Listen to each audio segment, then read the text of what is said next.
Have you felt that the fear you had about not sleeping has gone from a place where you were terrified, you had panic attacks, to a place where there's a little bit of it left? Not as much as before, but still a little bit.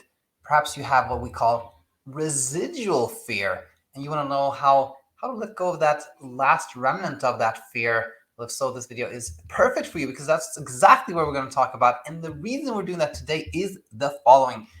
Last week, when I was on call, when I was covering for our Insomnia Immunity program, this message came in from Talahat, one of our members. He said, "Hi, Dan. Maybe you can make a video or comment on how to let go of that residual fear. I feel so much better and sleep better and more consistently, but that final and liberating step isn't here yet. I notice that my brain is still cautious and tries to remember the past and sends the thoughts to me very often. The topic is no longer so present, but I cannot remember a day where I managed to completely forget the topic since the struggle started. I let the residual thought beside me and life. I think it means like I leave the residual thought beside me and live life at that moment. It's still floating in my head, but very, very easily and hidden, I would say. Does that make sense? I don't know how to describe it. Well, I think you described it very, very nicely, Talhat, and thank you for bringing this topic up. And I use this term residual fear quite a lot, and I use it when somebody has, things have gotten easier, but somebody has like a speed bump or some kind of like, describes that they're sort of still anxious after a while, and say that maybe this is some residual fear. So I use this word residual a lot, and so naturally the question then becomes how do we let go of that residual fear? So in this class here, we're going to look at, number one, what is residual fear?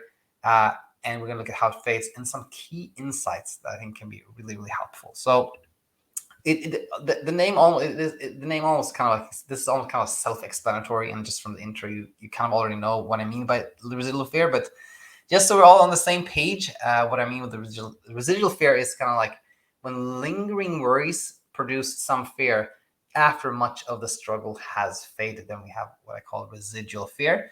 And this can manifest as like choppy sleep or anxiety that happens even after seeing things get easier. All right, nothing complicated there. So now let's jump to number 2 here. How does it fade? And here's the thing.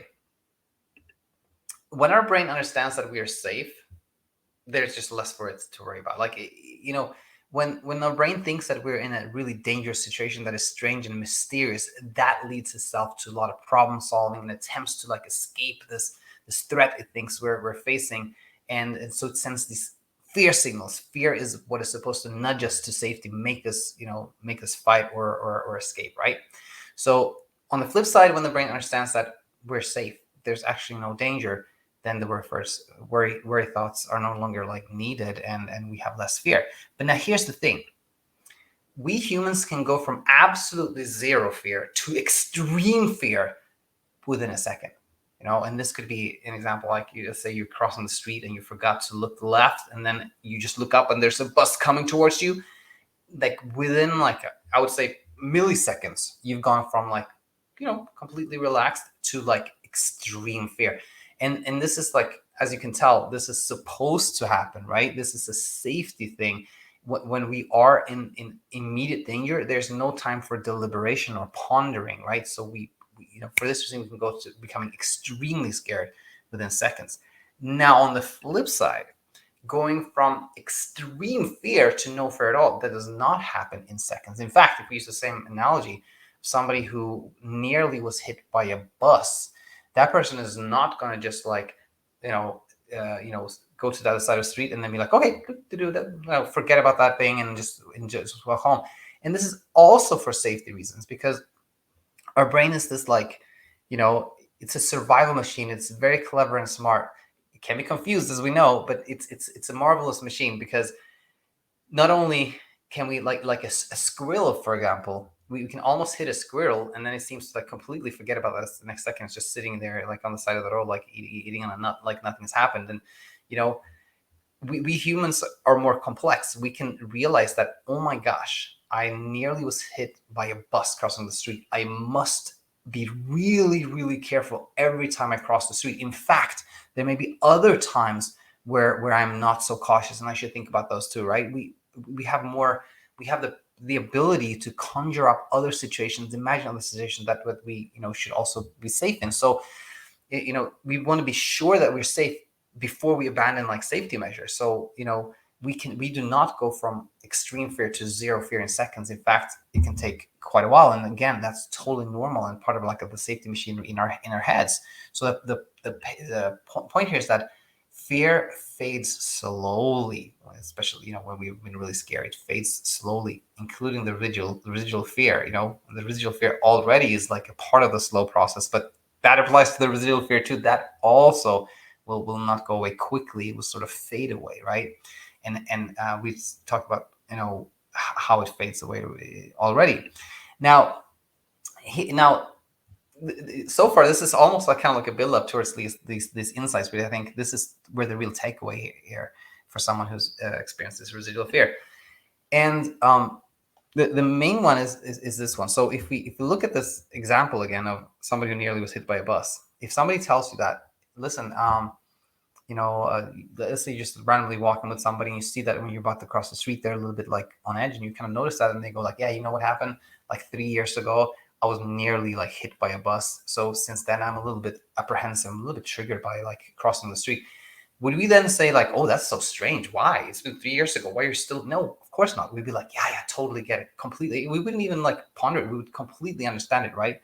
So the point here is that like some of these safety thoughts, they can stay with us for a long time, even when there was no real danger from the beginning. Even if everything we dealt with was like a perceived threat, like the fear of being awake, right?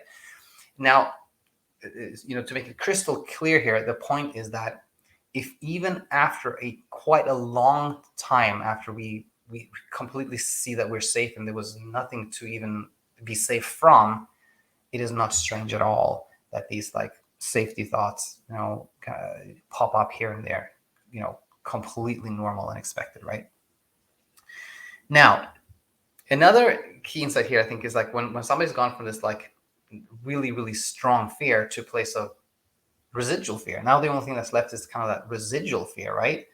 Then we can ask like, what led me here? What led me from intense fear to residual fear? And I think you'll find that the answer is some combination of this, like education, learning, especially in the context of insomnia, like learning that what it is and that we were never in any actual danger, and then sort of the courage to do things that we have been scared of before, like we have avoided watching TV, and then we start watching TV again before we go to bed. We have avoided going out, and we start doing that again. We start teaching our brain that we don't need safety measures. So courage is really helpful, and kindness is also so helpful. Those times where we don't find the courage within us, and we do things that we know are safety measures that we didn't actually want to do. We just deploy kindness, because we're all human, right? So I think this is sort of the magical combination that led someone from like intense fear to residual fear. And the thing is, this will help with all fears. This is what led from like intense fear to residual fear is also going to lead from residual fear to like the fear fading. And so that was number two, number two, or B. And now finally here, now C here is this, like, if we have this goal to forget about insomnia, then that actually will keep us thinking about it. Sort of like, this is a silly example, but if I say like, don't think about a pink elephant, don't think about a pink elephant, don't think about that pink elephant, we end up thinking about it. Like the more we try to suppress a thought, the more that wants to be heard, right? And we saw that a little bit in Talahat's message there, that there was maybe a little bit of a hope that he would like completely forget about it, but that's tricky, and also that's maybe not the goal that is the most helpful for us. So in fact, we can think of it this way, that when we are okay with having some residual thoughts, a little bit of residual fear, and we know how it's going to fade, and we're not trying to make it go away, then the whole thing kind of becomes less interesting to us. We're more disinterested, and things become more and more peaceful. And finally, I'm surprised, I thought I wrote it down, but I didn't, was that when we're not trying to forget about this whole thing, but rather, we see that we have learned something that can help in other parts of life, then that is really, really helpful, because then we're going to be even less bothered when we have like a little reminder of the struggle we had in the past, and we can just see how much we hopefully have learned from that that we can now apply to any aspect of life. So those are my thoughts on residual fear. I hope this made sense and brought value to you. As always, feel free to ask questions or just share what you thought in the comments section. And if you're finding that you are indeed leaving that intense struggle, maybe you have some residual fear, but you see even that is fading away, that is wonderful. Please let us know. Please share that. On the other hand, if you feel things are tricky, it's hard for you to really apply the concepts here to your situation, you'd like some guidance, then please head over to thesleepcourseschool.com to our website and check out our coaching options. And if you decide to join, we look forward to seeing you on the inside. With that said, I'll conclude for today. Look forward to having you real soon. Bye for now.